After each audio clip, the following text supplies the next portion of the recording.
Jadi muka surat 33 kita ni. Kitabus Shalah ya. Tak masuk lagi kan?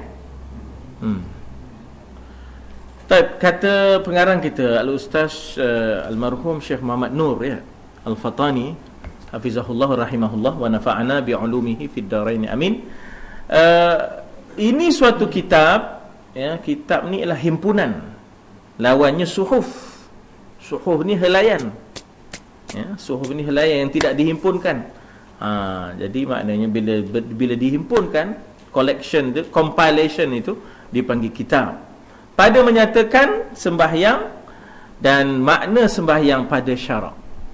Dia ada makna pada lughah, pada bahasa, dan ada pada istilah syarak. Makna istilah syaraknya ialah setelah Nabi menjadi Rasul dan turunnya ayat-ayat, maka sembahyang ataupun solat itu membawa makna aqwal, af'al, ya tak?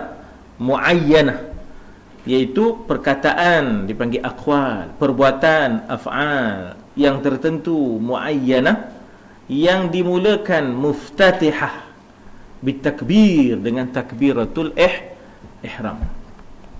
Jadi takbiratul ihram itulah permulaan sembahyang. Ya, permulaan sembahyang itu takbiratul ihram itu ya, wa mukhtatimah, dan disudahi dengan taslimil awal ya. Taslim al-awwal itulah maknanya sembahyang ni sebenarnya. Taslim yang pertama tu, Assalamualaikum yang pertama itulah, itu wajib, itu fardu. Ya, itu fardu. Apa ni, sebutan tu fardu. Maknanya rukun qauli. Sebutan tu rukun qauli. Menoleh tu sunat. Menoleh tu ke kanan tu sunat. Kalau tak toleh pun sah. Assalamualaikum warahmatullahi. Dia tak ada nak noleh. Pasal orang sebelah tu dia tak berkenan. Orang sebelah tu orang sebelah tu dia tak berkenan, ada lehernya yang dia tak berkenan orang sebelah tu. Maknanya kan, atau orang sebelah tu gagap. Juga baca. Alhamdulillahirabbil alamin arrahmanir rahim maliki yaumiddin iyyaka na'budu wa iyyaka nasta'in. Turun naik dengan perut kan. Jadi kawan sebelah tu cacau buatnya, ngapa turun naik kan. Dia tak ada noleh ke belakang, dia tak ada noleh ke kanan, sah. Sebab menoleh tu sunat hai'ah. Menoleh tu sunat hai'ah. Jadi tapi yang penting tu salam yang pertama tu adalah rukun qauli. Rukun qauli. Menoleh tu hanya sunat hai'ah ya. Jadi dia disudahi dengan taslim, iaitu salam yang pertama. Salam kedua tu sunat. Salam kedua sunat hai'ah. Ya, sunat hai'ah. Jadi di sinilah maknanya kita kata bahawa pada syarak ni, makna pada istilah syarak, artinya bila Islam datang, solat itu bermakna aqwal, af'al, perkataan-perkataan tertentu, perbuatan-perbuatan tertentu.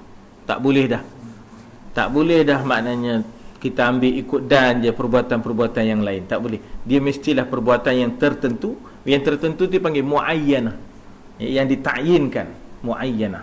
Ya tak? Yang mesti bermula dengan takbir. Takbir itu takbiratul ihram. Dengan takbir itu kita berihram. Pantang. Ihram itu kan pantang. Dengan takbir itu kita berpantanglah. Cara kita bergerak ada pantangnya.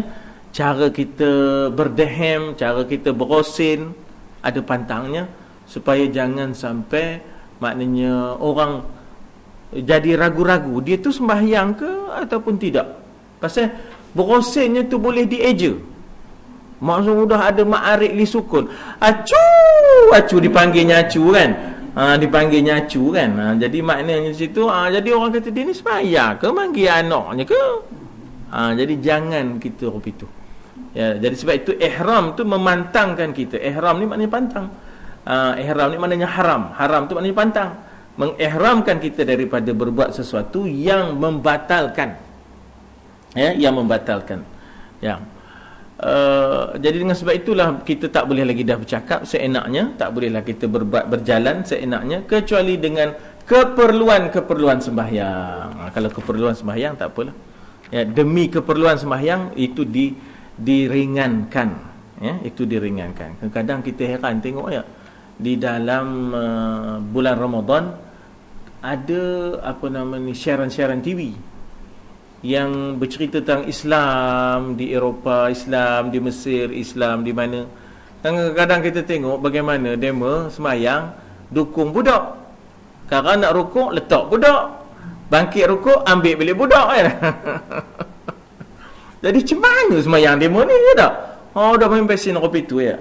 Jadi sebenarnya dia ada perbuatan-perbuatan yang diizinkan selama mana untuk memastikan sembahyang itu maknanya khusyuk. Ya, sembahyang itu khusyuk. Pastikan budak ni tak ada membawa najis. Ya, pastikan budak ni tidak membawa najis. Budak ni sekarang kalau diletak, dia bising, dia teroyak, pegang. Jadi sembahyang pun khusyuk. Itu yang kita pun ngelin kepala tengok hairnya ya tak. Tinggal di rumah hilang pula. Bawa juga ke masjid. Ya tak. Tapi budak Arab lain tuan. Dia umur 7 hari dah bersunat dah. Umur 7 hari dah bersunat. 7 hari tu cukur, 7 hari tu bagi nama, 7 hari tu bersunat. Jadi selesai lah, tak ada macam kita. Kita dah tobin, dah tobin dah. Baru sunat dah. Udah tobin. Jadi dia muawih sunat. Jadi tak adalah membawa najis tak? Tak ada membawa najis. Nah. Jadi di sini pada syarak ni, mana pada istilah syarak setelah Islam. Ya, setelah Islam bagi makna lain pada solat. Sebelum Islam, solat maknanya adalah seruan. Ya, sebelum Islam, solat maknanya doa. Sebelum Islam, solat itu maknanya seruan-seruan. Ya, solat itu maknanya seruan-seruan dan doa-doa. Ya tak? Macam haji, ya. Haji sebelum Islam maknanya ialah tujuan. Haji sebelum Islam maknanya adalah tujuan. Tetapi bila Islam haji bermakna ialah qasad Baitullah untuk mengerjakan ibadah tertentu pada waktu tertentu. Itu dipanggil pada istilah syarak. Bila Islam datang, dia memberikan makna yang lain pada haji. Sebelum Islam datang, haji maknanya ialah tujuan. Misalnya orang Arab akan berkata, aina hajjuka. Aina hajjuka tu maknanya ke mana tujuan awak? Begitu. Arab biasa cakap begitu. Aina hajjuka maknanya ke mana tujuan awak? Sebab hajju dari sudut bahasa Arab asal ialah tu tujuan. Tapi hajju dalam istilah syarak ialah qasad Baitullah. Qasadnya Baitullah dengan melakukan perkara tertentu pada waktu tertentu sahaja. Ya, itu bezanya istilah syarak dengan pada sudut bahasa tadi, ya, pada sudut bahasa. Jadi disebut di situ bahawa maka ada perkataan, ada perbuatan, kemudian dipecahkan, ada yang sifatnya rukun, ada yang sifatnya sunat. Sunat pula dipecahkan adanya hay'ah, adanya ab'ad. Rukun pula dipecahkan adanya qauli dan fi'li dan qalbi, ya tak? Dipecah-pecahkan. Maka setengah daripada barang yang wajib atas mukallaf itu, iaitu yakni yang muslim, yang mukallaf, sama ada laki-laki atau lainnya. Ya, maknanya sembahyang ni tadilah. Ya, sembahyang ni tadi maknanya wajib atas yang mukallaf. Ya, sama ada lelaki atau lainnya, lain daripada laki-laki lah, perempuan, ya tak? Ataupun khunsa. Dan mukallaf itu siapa? Seorang yang aqil, baligh, ya, yang berakal. Dalam bahasa Arab dipanggil aqil, ya, yang selalu orang bagi nama aqil hai itu. Aqil itu yang berakal itu. Aqil itu maknanya yang berakal, ya tak? Aqil, baligh, ya.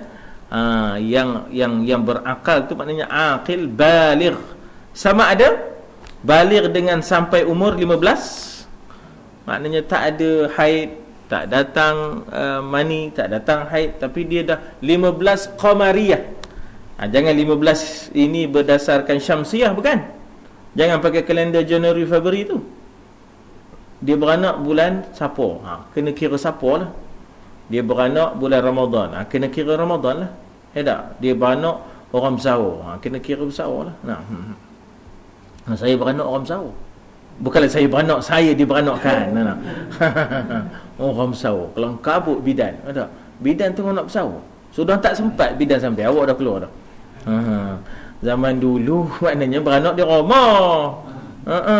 Ya dah, ini adalah ilmu yang sudah hilang. di kalangan orang-orang kita ilmu perbidanan ni tak.